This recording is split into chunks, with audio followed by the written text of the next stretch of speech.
Here we see a common group meeting scenario. 3 colleagues sit around a table with several pads and pens. Typically, this arrangement works very well. Everyone has their own resort, a pad of paper and pen to write and share their ideas upon. It is easy to observe how natural this arrangement is as one person shares information with another with little effort, and how a user can augment another's idea and share it back without disrupting the flow of the meeting. However, when a small group is trying to collaborate around a single form of input, for example on a single pad of paper, several problems arise that cause the group dynamic to be awkward and frustrating. This single entry point to the collective contribution causes 2 members to always be queuing ideas until they can manage to get a turn with the artifact in question. If one member becomes too engrossed in his or her own ideas, it can be very difficult for the others to contribute. Another common meeting arrangement occurs at the whiteboard. Ordinarily, there is one person at the board who is drawing out a problem, while the others are trying to contribute. Again, this person can become engrossed in their own ideas, making it difficult for the others to participate, in which case the other participants may break away and begin working among themselves.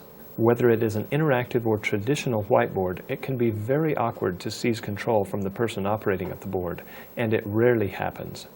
Another problem with this arrangement is occlusion, where the person at the whiteboard gets in the way of the others observing. This is even more of a problem with several people working at the board together. Becoming more and more familiar is the orientation of a small group working around a single screen, such as a laptop or tablet. Again, we have a single entry point in this arrangement, the mouse. As you can see, it's easy for them to observe what's on screen, but it's difficult to take turns interacting with what's on screen because of the awkwardness of exchanging control and handing the mouse from one user to another. Typically, the user in control of the mouse becomes engrossed in the task, leaving the other users without any way to contribute. So how do we deal with these problems? In particular, how do we overcome the frustrations of only having one mouse when interacting with digital information on a screen, or as we saw with the whiteboard, having one pen? Our research is concerned with designing new technologies that can support groups working together, in particular to try and facilitate more equal participation. We've developed a framework called the multiple entry points that is intended to help us inform the design of these new workspaces. What do we mean by a multiple entry point?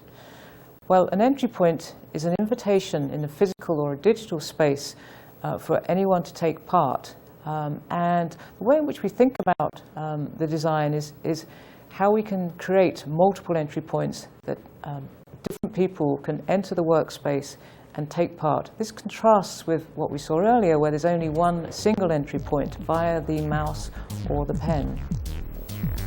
In order to implement the multiple entry point framework, we examined several technologies and ultimately chose Mitsubishi's prototype called Diamond Touch, using the Diamond Spin software package. We used the Diamond Touch tabletop with the Diamond Spin software to implement a prototype for this task. And as you can see, the images that they can select are small icons at the side of the tabletop.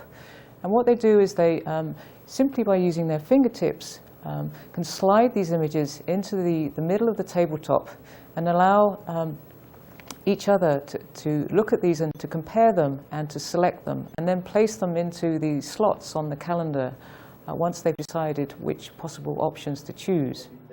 What we found was that there was much more participation from all of the group members taking place. In particular, there was a lot of turn taking and what we're calling turn inviting. And this is where one member will invite another to take part. For example, to comment on an image, or to select an image, or to place an image. So you think it's January? All right, I would go with January. I would go. But you're thinking December? I was thinking December, but I'd go with January, not November. Well, what do you have for January instead of that? We think that this type of setup, where you have these different entry points, encourages that type of behavior, which is quite different from what we saw in the previous setups. We continued off of our FingerTalk study by extending the workplace out into the surrounding environment and changing the task to designing a public garden. To account for some of the limitations in our previous setup, we attached RFID tags to various physical cards and 3D models and placed an antenna next to the shared display. Since we had extended the space into the area around the table, the entire room then became a browsing space. With this setup, the groups could simply glance around the room in order to find the items they needed. Red flour to go underneath it or something? Because people tend to be very good at orienting physical objects in general, the users had no problems collecting, sharing, passing, or trading in order to refine their selections with either the cards or the 3D models. So maybe in the garden we can plant this and this together. I don't think these go well with the blue flowers, though. As you can see, everyone in the group is being very active by finding their own way to participate. This arrangement makes the transitions between various jobs fluid and easy so that as one user decides to change roles, it has no negative effect on the others.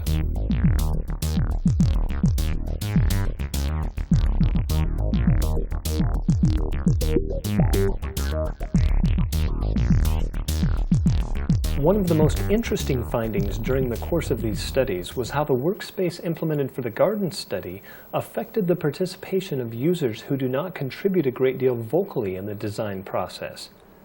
As we had assumed, the members contributing the most vocally were doing a fair share of the physical activity.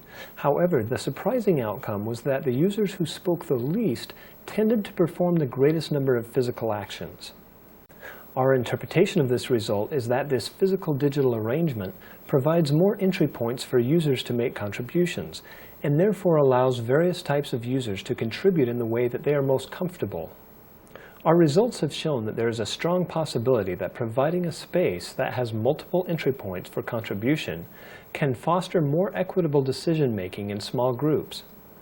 We plan to further this research and determine if a multiple entry point framework can be implemented in such a way as to generalize some of our findings. One of the first steps in doing this will be to continue to extend the workspace and offer more channels for people to participate in ways which make them most comfortable.